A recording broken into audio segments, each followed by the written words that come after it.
As soon as I entered the class, the people sitting next to me were getting All India rank 1, All India rank 10 in the mock tests itself, in the advanced exam. When I saw them, I kind of freaked out. I was like, my god, Inta, All India rank 10. Now, how will I compete with this person? When I was preparing, when I was in my coaching classes and all of that stuff, my senior got AIMS All India rank 1. It's not their mistake alone. There are higher chances that even I have done mistakes, right? I told that, this is not working for me. That is working for me. Also, the planning, the when to study, what to study, how many tests to give, what tests to give, all of this have been outsourced. So what happened was the brain I have to use in my strategy has reduced, and the energy that I have to put in to study, to prepare for the mocks, to attempt the tests, and to compile my notes, to revise, that has increased.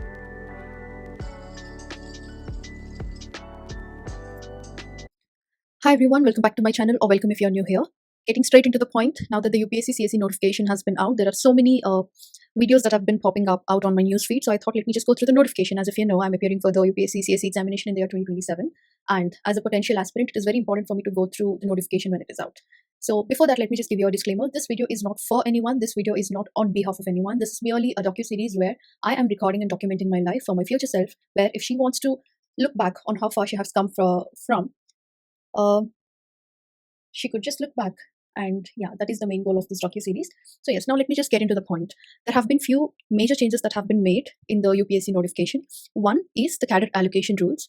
Now there are no zone systems. Previously, the states have been clubbed into zones, and based on our rank, based on our preferences and everything, we have to opt for it. But right now, there is no more zone system, and states have been arranged in the alphabetical order based on the merit. That is the rank I'm going to get in the civil service exam, and based on the insider vacancies. That means how many vacancies are there in that very state, and based on other technical rules, which I'm not really aware of. Probably other people would be in a much better place to comment on this technical details. So yes, based on these changes from now on, will be allocated the services. So what I have basically realized is rank is the most important, because that is the only thing that I have in my hand. Second, now previously the system used to be as follows. If I get into IPS, and if I want to go for or improvise my rank and get into the Indian Administrative Service, or probably change my rank because I'll get a better state, I had that option. But from this year, we don't have that option anymore. If I'm getting the IPS, and if I want to appear again because I'm aiming for IAS, there'll be only one attempt that will be left without resigning the job. If I want to attempt again, then I must resign from the current service that I have been allocated with, and only then I have to sit for the exam. So first, let us see how this implies, how this plays an important role in this exam. Previously, what used to happen is all the top rankers used to pick states that were well performing, or whatever reasons could be. So the better states always get the top rankers. But now there is a lot more equity in the system, and it is very much random, but it is not random. And also now the interview appearing candidates, or the people who are again giving the examination, we'll see a lot many fresh faces coming. Will not have these rankers anymore, or will not be competing with the rankers as such anymore. The number is going to drastically decline. So if at all I'm attempting the next year, and if I'm getting selected or getting through the interview or going till interview, I'll be facing people who are mostly the fresh faces and might not be the people who are already into the service. This way, our chances of getting into the system also increase, provided we perform better in the mains exam. Okay. Now, based on all of this, what I have realized is it is very important for me to make a proper strategy in such a way that it will keep me and my journey sustainable, and it will also look less deceiving, and it will also increase my chances of getting through the examination. For that, a lot of planning is very important. But one more thing that I want to consider in this journey is, as I have discussed in my previous video, if you know, I was an IIT Jee candidate who was appearing for that exam but could not make through. But there have been so many potential lessons, do's and do nots, that I have acquired from my IIT Jee preparation. Certain don'ts and all of that stuff, I'll speak in some other video. But there are some non-negotiable things which I have observed that could get me through the examination, provided I prepared for that well. The first thing is fear.